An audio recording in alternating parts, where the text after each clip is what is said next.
Okay, so for the first prompt, describe a situation in which your culture, behaviors, and norms were different from those of the people you were interacting with. A few years ago, I was taking a backpacking trip on the Appalachian Trail, and I stayed in a shelter with my uncle and my dad because we were hiking part of the trail. And we stayed the night with multiple groups of actual hikers who were hiking the entire trail. They had been hiking for months on end with like no outside things like coming in on them. They were just in the woods and having to kind of not get their own food, but they get supply drops for and pick up food for themselves. But they've been out of touch with reality and definitely have a different culture and different behaviors. And it was really cool to be able to talk with them and see it was different, see what they've been doing for the past couple months. And handling that situation, I think it's important to be curious but respectful at the same time. Getting to know them, getting to know, like I said, what they've been up to. And I think that just making sure you're respectful, but also asking questions and learning a little bit. I think that's important in handling the situation. Okay, so for the second one, when thinking about collectivist and individualist cultures, which culture do you think you belong to more? I know personally myself, I belong to an individualist culture way more. I've been raised to have my own opinion, be my own person, and not be influenced as much by groups that I'm in. And I think that could arise some conflicts when these two, cultures kind of interact, because having your own personal opinions that are very strong may not be respected when you're having a conversation with someone who's from a collectivist culture who has the opinions of the others that surround them.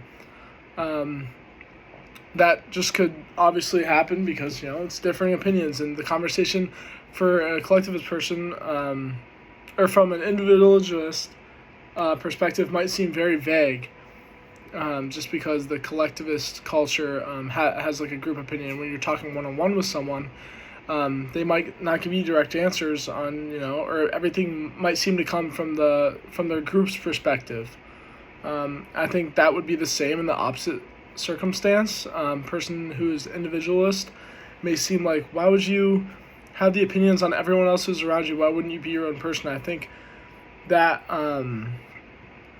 that could arise some conflicts, but what could be done to resolve it? I think just understanding that from a collectivist side, understanding that individualists that have their own opinions, that should be respected and should be seen as like sort of a good thing, good for them. But from the other side, being for an individualist person, seeing the other side, oh wow, like that's cool that they're part of a group and have a stronger, like more group opinion. I think that they should just both be aware and be respective of their opinions. And for the third prompt, in the reading, what are 3 things that surprised you about the differences and similarities in deaf and hearing culture?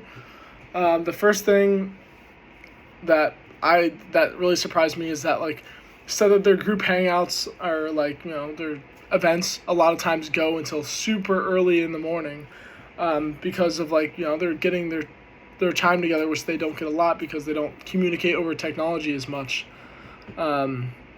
which I thought was really cool. And then, is a deaf goodbye similar to a Midwestern goodbye? I would say definitely. I've seen this growing up as myself. Like, every time you say goodbye to someone, it's like, you're not really saying goodbye, you're just starting another conversation to say goodbye, and that's what the readings kind of explain for deaf culture. Saying goodbye is kind of a conversation starter before you actually leave, which makes saying goodbye a long time. And that's another thing that surprised me, is like saying goodbye just like takes forever, because they go around to each specific group and say goodbye individually and make sure they say goodbye to everyone, because they get the chance to see them and interact with them.